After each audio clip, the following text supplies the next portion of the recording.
everybody. I am Jim Downs, the founder and CEO of Blueprint CFO. We are a fractional CFO and outsourced accounting firm located in Newport Beach, California, with clients all across the country, from New York to Florida to Texas and many other states, because we can do a lot of our work remotely through the internet, which is great.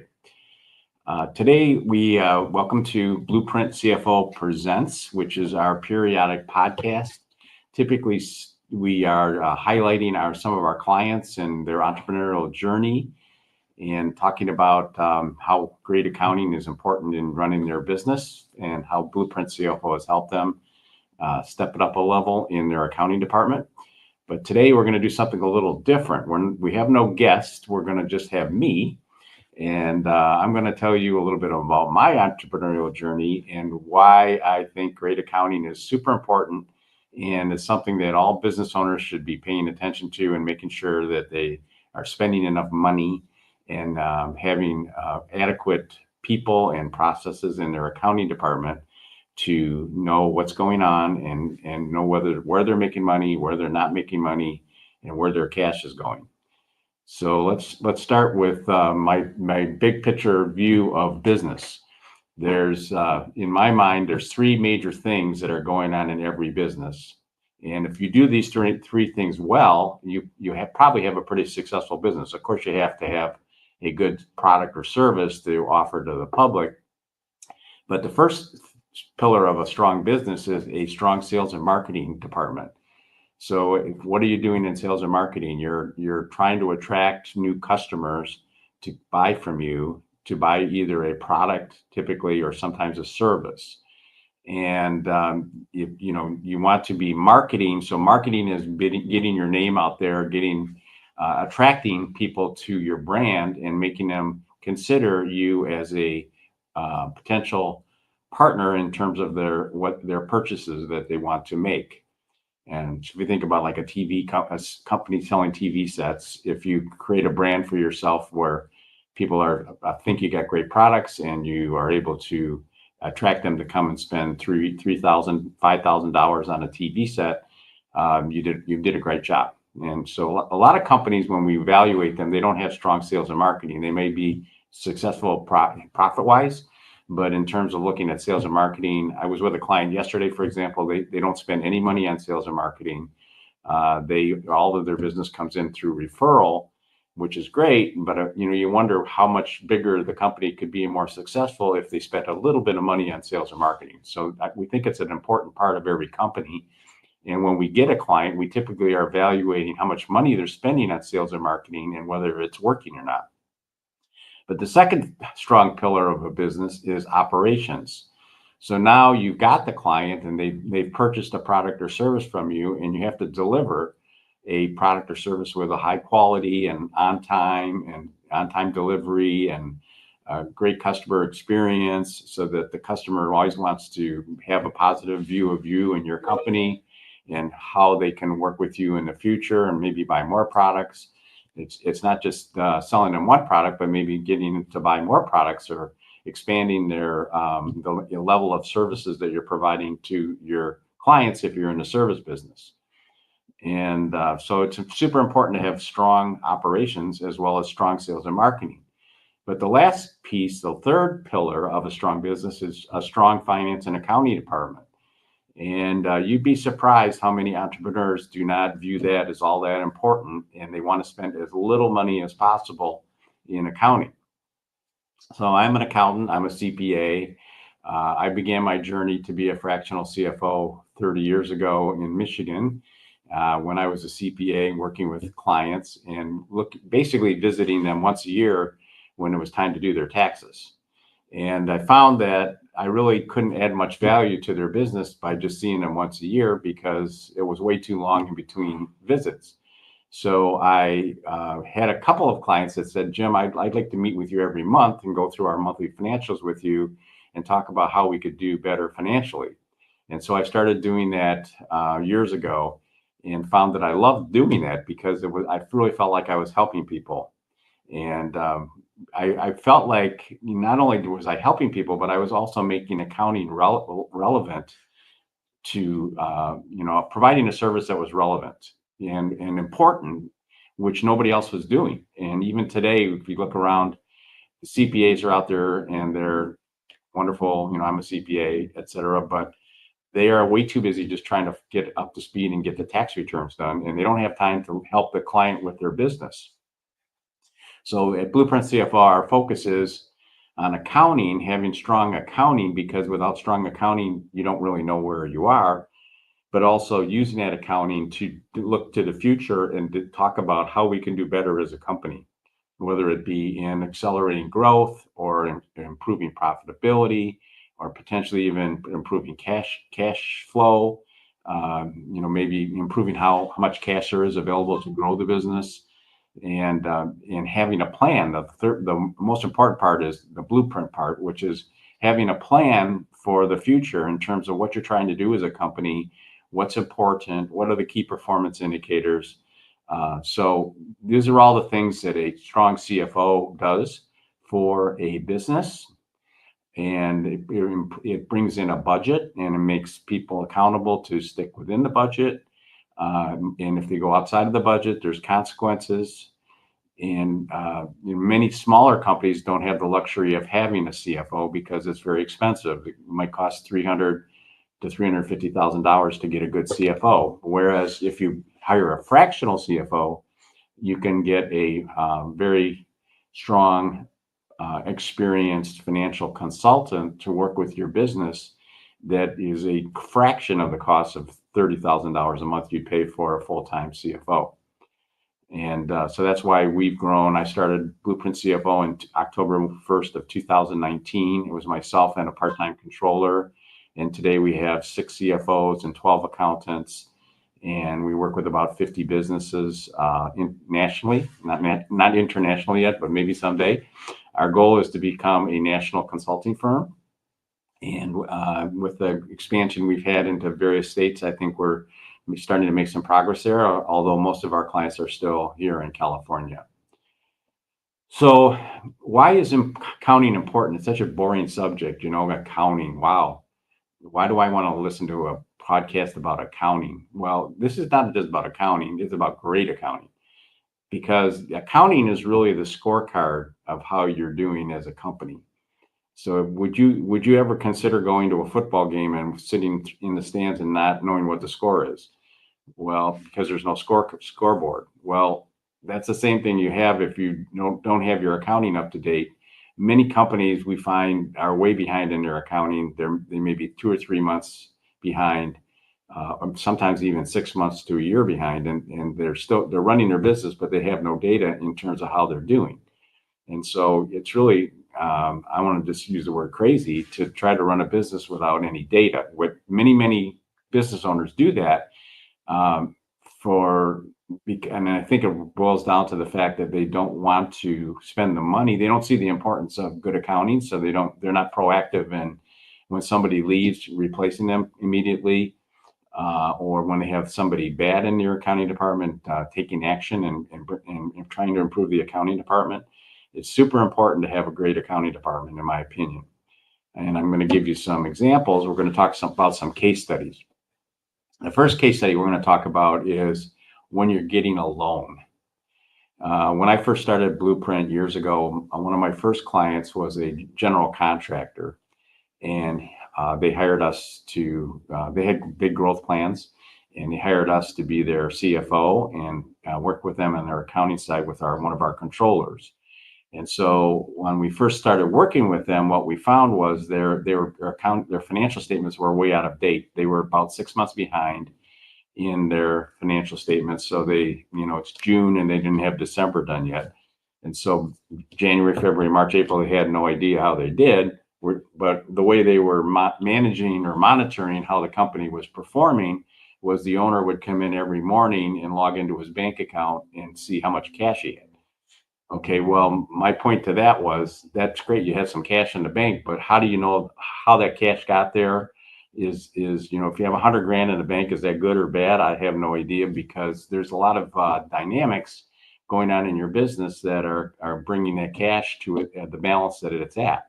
And some of those dynamics are collecting your accounts receivable on time, or paying your vendors on time, or you know, having people come to work every day and not do anything and still get paid, or people spending money way beyond any budget that would ever be considered for spending for that particular item or service. So there's just all kinds of things going on in a business as it grows. In the beginning, when it's small, yes, the owner can have a pretty good handle on everything that's going on. Our company has grown.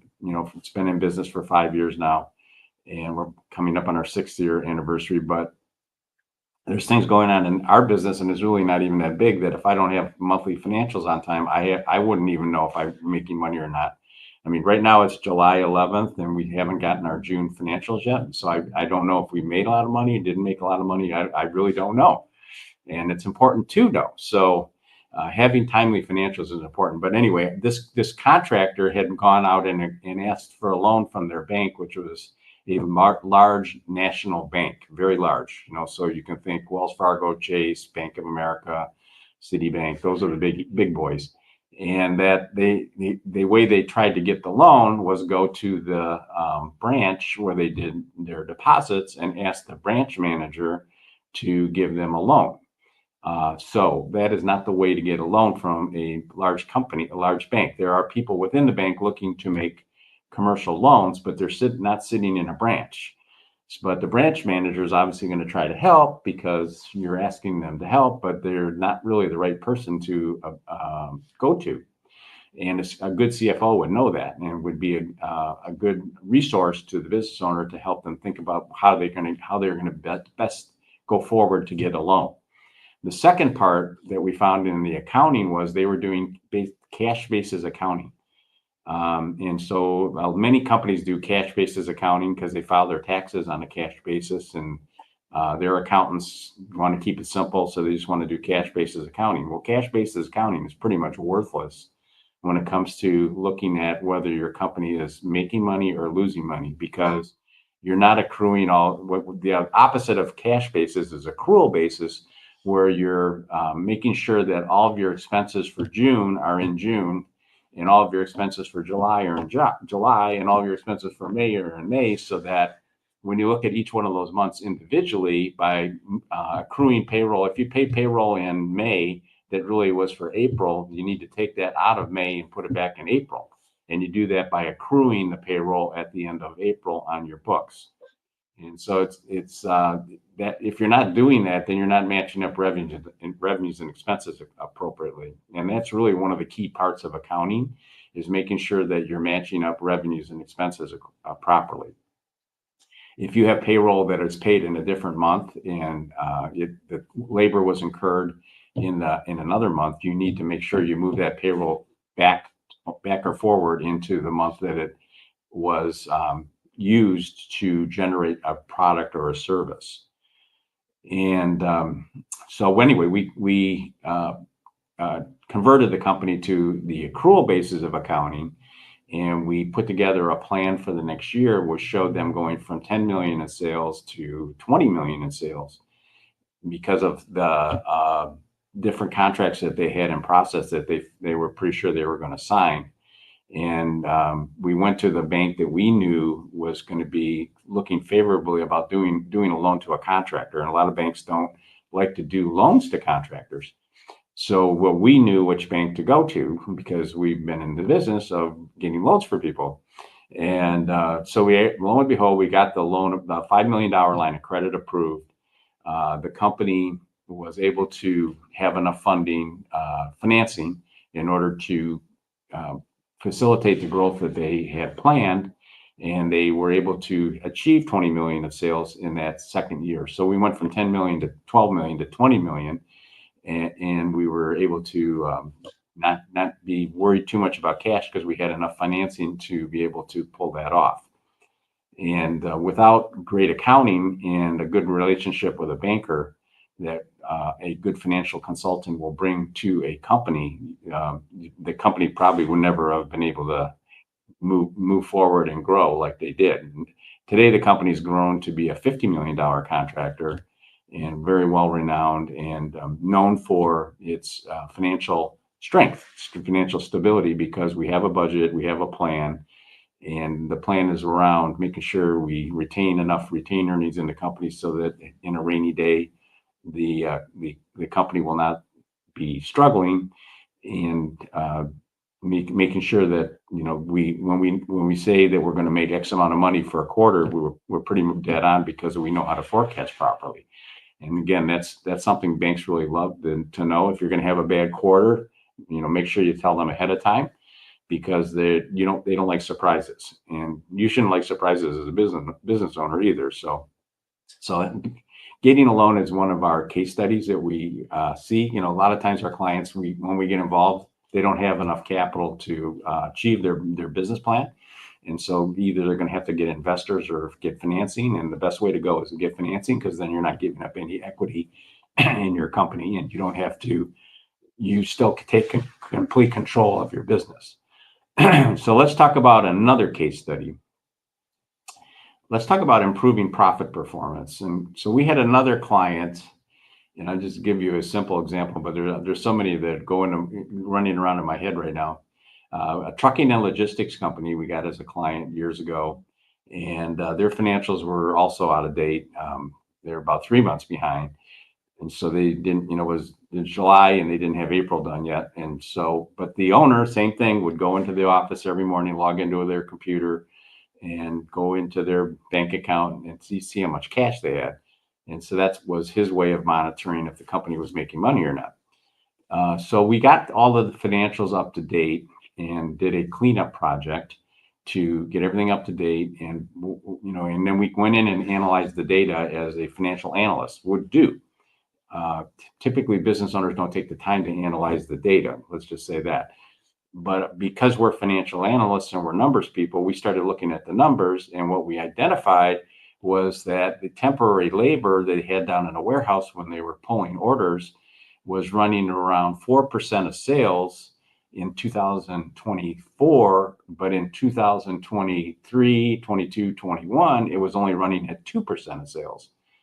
Okay, this is $100 million company, so it was a 2% difference in the percentage of sales that they were spending on temporary labor, and 2% of 100 million is $2 million. And when we brought that to the attention of the owner, that he was spending $2 million more per year on temporary labor than he had in the past, he basically flipped out and picked up the phone and called up the warehouse supervisor and told him, "Hey, Harold, you got way too many temp people down there. You need to get rid of them."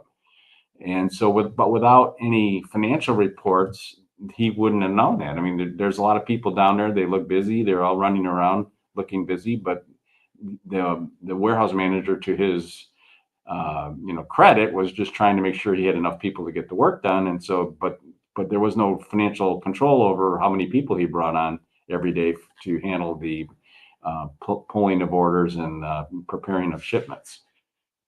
So there's a good example right there of $2 million that was lost in effect because the company did not have timely financials and nobody was looking at the numbers. So it's one thing I always talk about is know your numbers, know your business. If you don't know your numbers, you don't know your business. And again, I'm going to give you some examples of people that have called me up in the last week and said they didn't know their numbers and they need help. And the sad thing is, when you tell them, well, okay, it's going to cost XYZ per month for to do that, they don't want to spend that money, but they'd rather just keep doing it the way they've been doing it, which is ridiculous because they don't really know what's going on in their business. So let's talk about another case study. Selling your business. A few years ago, I was brought into a company that had by their investment banker. So an investment banker is a individual, typically who's hired by a business owner to help him sell his or her business. And in this case, the business broker, the investment banker, called me up and said, "Jim, we need your help because the accounting is not in great shape." And well, that was a total understatement because there was no accounting. The company was in the business of manufacturing automotive accessories, and they manufactured those accessories in Huntington Beach, California. They had two brothers that owned the company that started it. They were doing about 30-40 million in revenue, which is really good.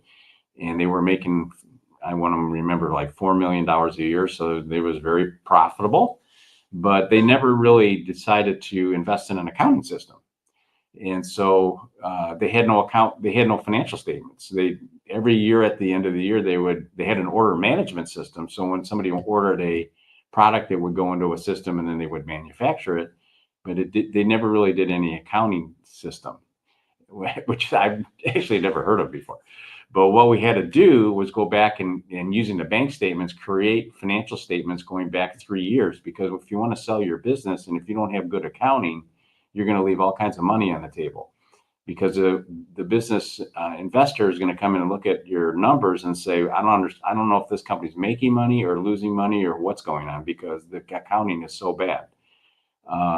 In this company's case, there were two things going on. They didn't have accounting. So we had to create the 3-year financial statements, but they also weren't managing inventories, so they were just expensing the inventory, the raw material, the steel bars that they were buying. Whenever they bought them, they were just expensing them. And okay, that was great for tax purposes because you're getting an immediate write-off, but for financial statement purposes, it doesn't do you any good, because if 1 month where you bought a lot of raw material, it looks like you lost money. In another month where you didn't buy any raw material, it looks like you made a lot of money, but it's neither one is correct. So in that situation, $30-40 million, let's say. And when we went through the due diligence, we actually got a offer for, I think, I'm making this up, 30 million, 35 million, something like that. And when they went into the due diligence and found there was really no accounting system and no way to identify the profitability of a certain part that they were manufacturing, because they didn't have good records about cost accounting, they lowered their offer by $5 million. So the fact that the company was not willing to invest in any kind of accounting, and they really had no idea which parts were profitable, which parts weren't profitable. They just knew it in general. Overall, they were making money, but they did not really know by individual parts which part was the most profitable, which part was the least profitable. Maybe some parts they should have raised their prices because it was more complicated to make than other parts, etc. So just really, again, I use the word crazy, and but it's out there where people just don't want to spend money on accounting. And if you want to sell your business, typically what happens is the owner decides they want to sell their business and they want to sell it in the next 90 days, and there's not enough time to prepare for a sale. So as a business owner, I was talking to somebody that wanted to sell their property management company recently. And my advice to them was that you need a good investment banker, you need a good CFO, you need a good attorney, and you need a good CPA for taxes to make sure that whatever taxes are going to be generated from the sale, that you're minimizing those as much as possible. And actually, he agreed that he needed a CFO, but the one he didn't think he needed was a lawyer, which I think, definitely you need a good attorney when you go to sell your business, because you want to make sure you're structuring the deal in a way that there's nothing that's going to come back and haunt you, that you left money on the table, or that you didn't get the money that you thought you were going to get. A good attorney is instrumental in that situation. But without great accounting, you're going to leave money on the table. And I've seen it over and over again. Let's talk about another case study, and that's around having a budget. I have a client, I've had a client recently in the consumer products industry, and it's a fairly large company with about 150 employees. About a year ago, their CFO left and they didn't replace him. And as a result, there was really nobody managing the financial functions of the business. So I was brought in as fractional CFO about 6 months ago. And what I observed was there was no budget. People were just spending money indiscriminately. There was no financial controls. So each department was just ordering things without any consideration of whether that was in a budget or not, which is again a bizarre way of running a business, and it resulted in operating losses because everybody was just spending money crazily. And so the first step I did was to create a budget.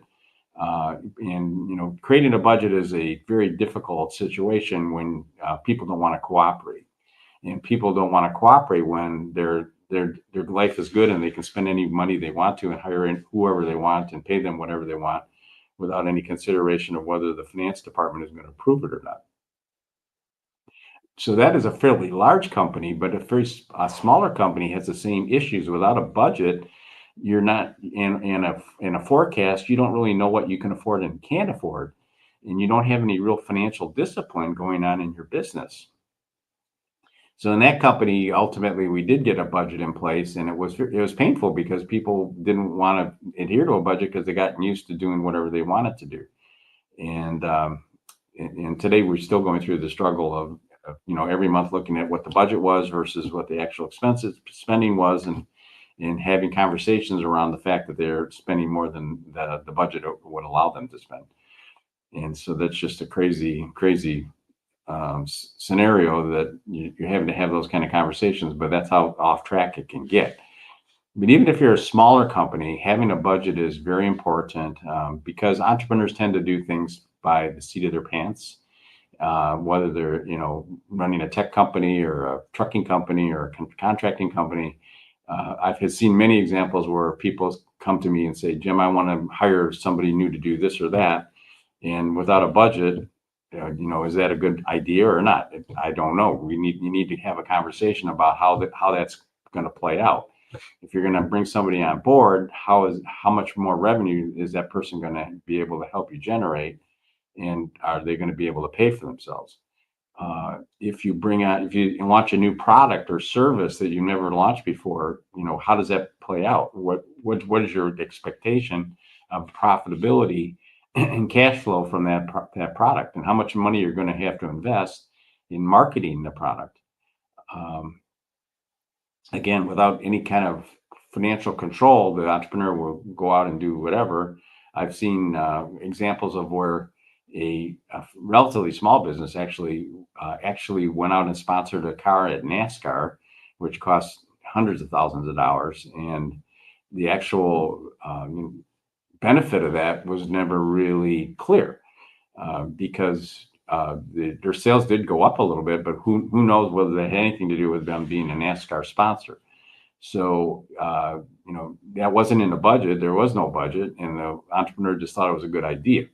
So again, without having a good financial person helping you, you're going to do those things and make those kinds of mistakes without having any kind of constraint on your wild, crazy behavior as an entrepreneur. I'm an entrepreneur myself, and I know how that is, because I tend to spend money on things that because it sounds good to me at the moment, but does it fit into a budget? Then that has to be considered. So overall, I mean, recently I had calls from two individuals, which was timely because we're going to have this podcast today. The first one was a man named Carlos, and he's a contractor. And he said, Jim, I think I'm doing good. He's doing about 10 million in revenue, which is fairly, it's a good start. He wants to be a bigger company down the road, and he feels like in order to get there, he needs to have a good financial person helping him. So, yay, Carlos, you're right on the money there. But he bids his jobs to make a 20% gross profit, which means after he makes X amount of revenue, his direct cost to execute the project would leave about 20 cents on the dollar of profit. But when he looks at his books, he's only doing about 10% gross profit, and he doesn't understand how that could be, because he always bids it and he thinks the jobs are pretty much in line with the bid, and he should be making more than 10%. But so he needs somebody to help him delve into that and get into the numbers and identify, is 10% right or is 20% right? If he's only doing 10%, then either he's mismanaging the projects, or he's misestimating the amount of work that's going to be done. on the projects, or maybe there's bad weather, or maybe there's change orders that occurred that he didn't collect for. I mean, there's all kinds of things that can happen in a contractor, but it's similar in every other business. You think you're going to make 50% gross profit, but you're only making 40. That's 10% on 5 million is 500 grand. So that's a big number on your bottom line if you can do 50 versus 40.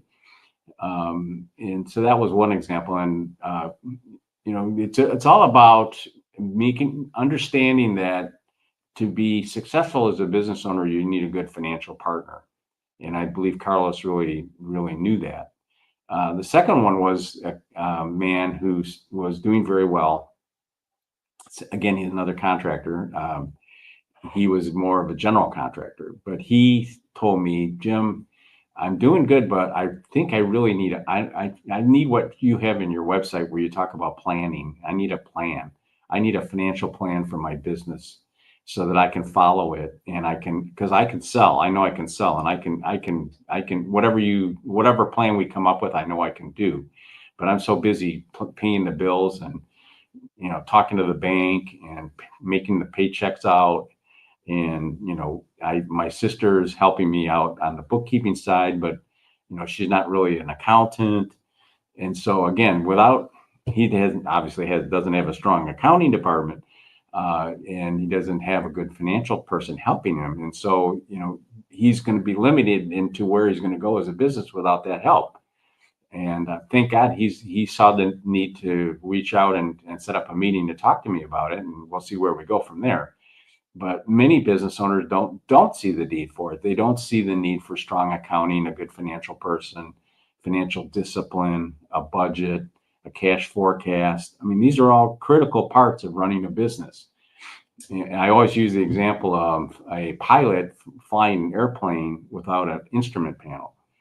Would you get on an airplane that's going from LA to Chicago with it and the pilot says, "Hey guys, I'm fine. I don't really need an instrument panel. I've been flying this plane for lots of years and I know how everything works." I think I'd get off the plane. But a lot of business owners, they're flying their plane without an instrument panel, and they don't see the need to spend any extra money to get the help they need so they have an instrument panel. And the other thing, having great accounting, sneaking up inside of that is accountability. So when you have a budget, now you're accountable to achieving that budget.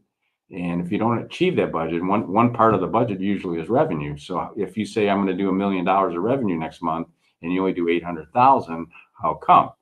And with nobody asking those questions, you just keep going on your merry way and working your tail off to try to make $1 million the next month, but without standing back and saying, why didn't I do $1 million? Was it because I didn't have enough sales, or I didn't execute well in operations so that I got the $1 million of revenue completed and billed? Where's the disconnect in your business? So you always need to be looking at your business in all those three areas: sales and marketing. Is that working? The money I'm spending, is it being cost benefit wise? Am I getting my bang for my buck? In operations, am I executing well? Do I have high quality? Are my customers happy? And then finance and accounting, managing your money and making sure that you have a lot of money in the future so that you can retire or sell your business at a good amount and retire and sail off into the sunset. So I hope I've scared enough people out there with my concept of how important it is to have a great accounting function within your business. It doesn't cost that much money if you use fractional people. You don't have to hire a lot of full-time people. It's hard to find good accountants these days. And you even find good accountants, they tend to come and go because they get an offer to go somewhere else. And by outsourcing, you're taking all that risk away. You're going to get a good accountant. And if that person leaves, that the accounting company has the problem of trying to replace them. And we're in the business of doing accounting. We know all the great accountants are out there, and we know where to go get them. So we have the best accountants. We're the best places to work in the accounting industry. 2 years in a row. This year we were 3 years in a row for best places to work in Southern California. So that all is because we want to make sure we're the best place to work there, where great accountants want to come and work at Blueprint. So give me a call at 949-405-5440. That's my cell phone. If you want to have a chat about your business, or go on our website at blueprintcfo.com. You'll see the problems we solve for our clients, and underneath those words on our homepage, it'll give you little case studies about how we did this or that, got a loan, helped a company sell, helped the company become more profitable, helped the company improve their cash management. So there's just so much that a good accountant can do for you that you're probably not getting because you're not spending enough money on accounting. And I'm going to leave that as my word of the day. If you don't know your numbers, you don't know your business. Thank you very much, and see you on the next podcast.